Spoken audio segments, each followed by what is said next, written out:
अच्छा लगा हो तो वीडियो को लाइक करिएगा और चैनल को सब्सक्राइब करिएगा। तो इंशाल्लाह फिर मुलाकात होगी, दुआ में याद रखिएगा। अस्सलामु अलैकुम वरहमतुल्लाहि। जुदाई जो गम हिकिड़ो अहिड़ो ॾुखु आहे जंहिंखे लफ़्ज़नि में क़ैद करणु मुमकिन न आहे।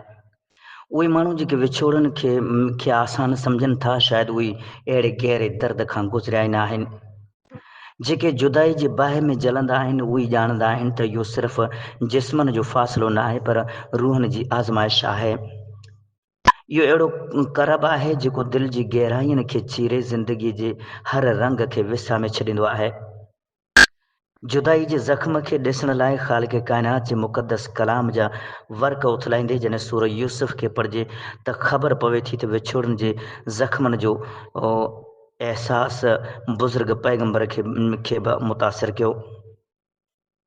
हज़रत याक़ूब अलैहिस्सलाम पंहिंजे दादले पुटु यूसुफ अलैहिस्सलाम जी जुदाईअ में एतिरे क़दुरु ग़मज़दा थिया जो उहे रुई रुई अखियुनि जी चौंत बि विञाए छॾियईं। उनजो दर्द रुॻो पीउ जो पंहिंजे पुट खे खां विछण जो न हुयो, पर इहो उन गहरे तालुक़ ऐं बेपनाह मोहबत जो इज़हार हुयो जेको रोशनीअ खां ऊंदाहि में बदिलिजी वियो।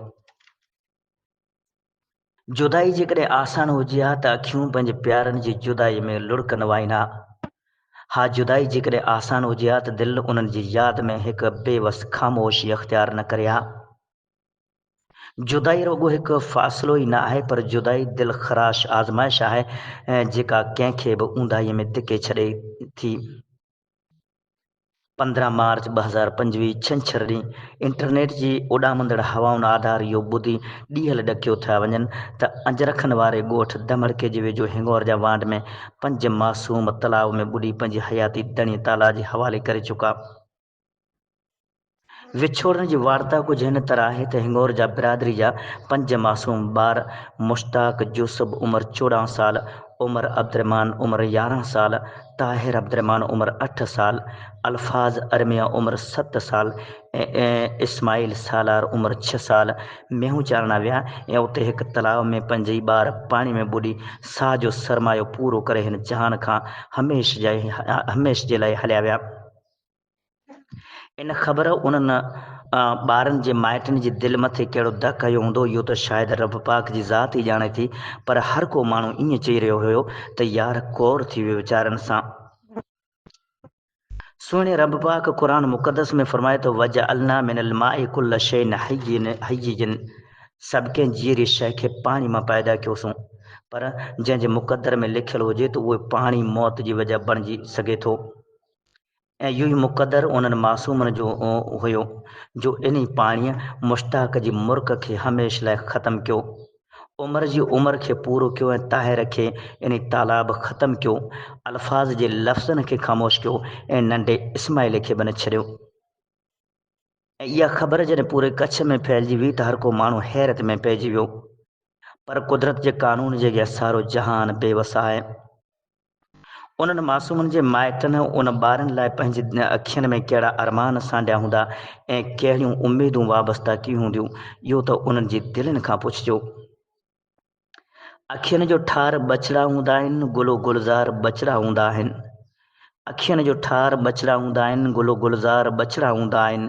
माइट त मुरकंदा आहिनि बछड़नि खे ॾिसी, छो त माइटनि जी दिलि जी बहार बछड़ा हूंदा आहिनि।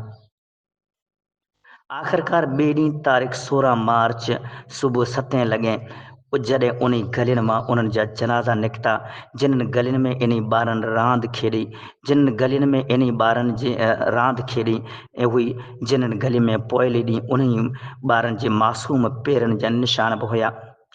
उन मंज़र खे ॾिसण लाइ त वॾे जिगर ऐं सब्र जी ज़रूरत हुई। पोइ उहे मासूम हिक ॿिए पुठियां कतारूं करे कांदियुनि जे कुलनि जा पंध कंदे ऐं मननि मिटियुनि जे हवाले थी विया, जिन्हनि जी शायदि ऊंदाहीअ में सुम्हण जी इबादत न हुई। दणीअ दर दुआ आहे त पाक पालनहार उन्हनि जे माइटनि लाइ बेइंतिहा आसानियूं फरमा, जेके पंहिंजे प्यारनि खे तुंहिंजे अमानत सम्झी तोखे सौंपे चुका। उहा अमानत जेका तोजी हुई उनखे तूं ई पंहिंजे ख़ासि रहमत में वेड़े वठि। इहो सम्झण जी तौफ़ीक़ अता फरमा त असां बि तुंहिंजे सफ़र जा राही आहियूं। उन जे दिलनि जे ज़ख़्मनि ते तूं सब्र ऐं रहमत जो मरहम लॻाए छॾ। जेके वठी लाथो उहो बि तुंहिंजो हो ऐं जेके छॾियो अथई उहो बि तुंहिंजो आहे।